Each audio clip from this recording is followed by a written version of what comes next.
Stop. Stop. Stop making bad light badder. Is that a word? Seriously, please stop using reflectors to create crappy, unflattering light. In this video, I'm going to prove to you when you're using a reflector outdoors to light a portrait, you shouldn't put it below your subject's face. You need to raise it above their head. Be sure to stay tuned until the end, and I'll explain why I don't like gold reflectors. Hey gang, yes, I'm frustrated.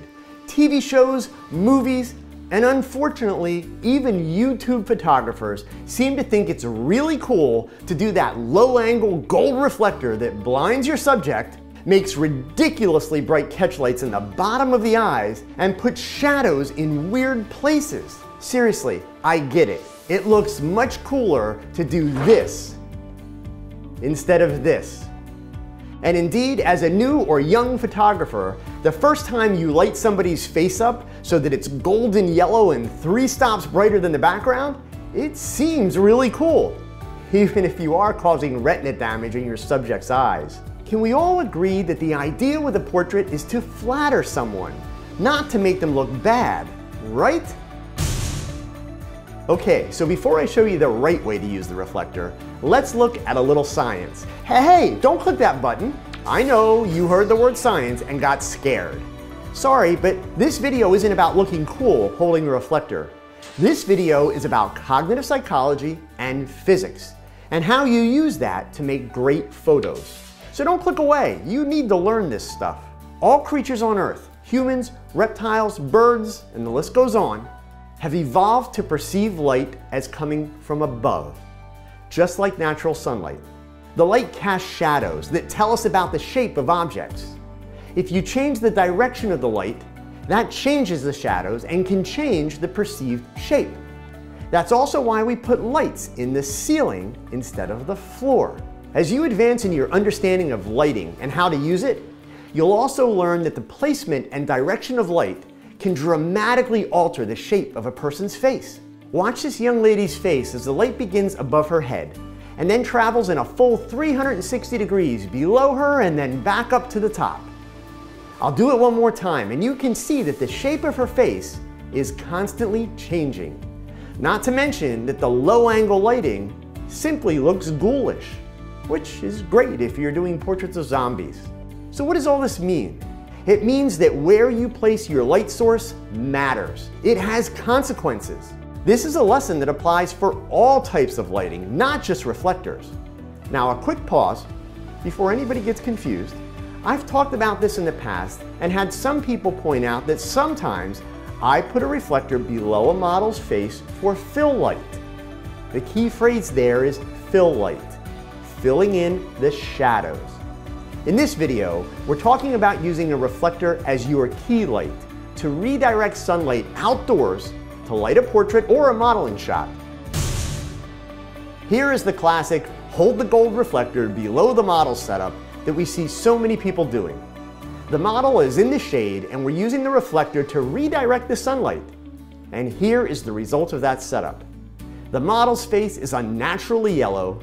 We have really intense catchlights in the bottom of her pupils, and worse yet, we have shadows on top of her nose and mouth instead of below them. Now here's that same setting with the gold reflector held above my assistant's head, angled to direct the sunlight down on the model to create a more natural lighting effect. The skin tone is warm, but more natural. If you look close, you can see the effects of the gold reflector in the shadows, something that I'm not a fan of, but we'll get to that in a minute. We also have catchlights on the top of the pupils, and we have shadows that are below her nose instead of on top. Here's one more example. In this case, I simply posed my model in the shade of a tree.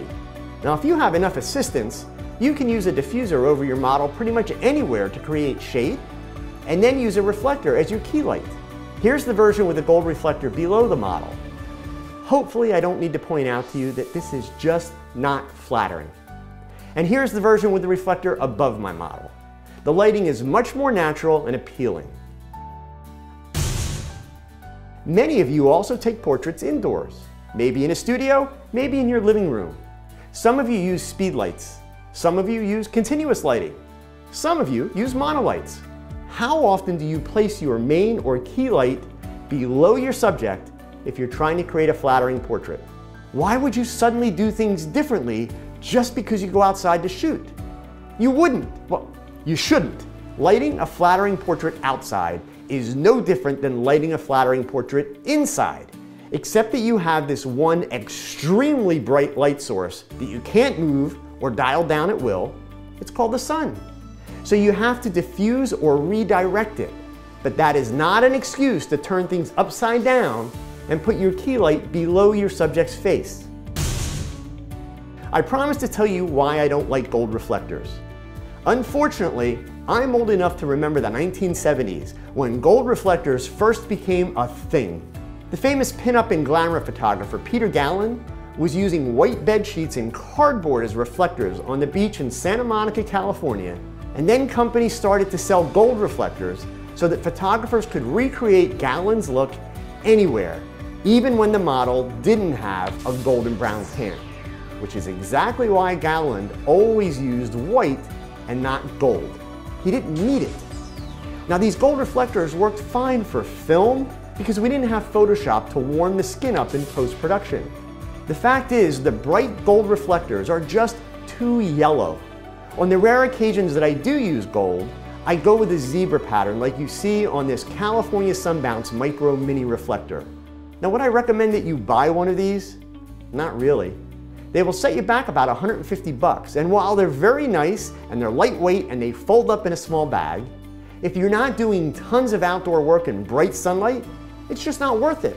My go-to reflectors are of course the Walmart reflector and a simple and reasonably priced white and soft silver reflector from Expo Imaging, the same folks that make the Rogue flash benders. Okay, my rant, it's over.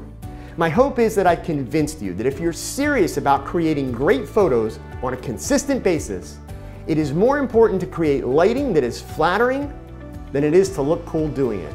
And this reflector stuff, it isn't really that difficult if you think it through and learn how to see light, which requires practice. So why does Hollywood show it that way in the movies? Because it looks cooler to have actors leaning in close to the model with the reflector instead of standing back with their arms up in the air. Why do some other YouTube photographers do it that way? I don't know.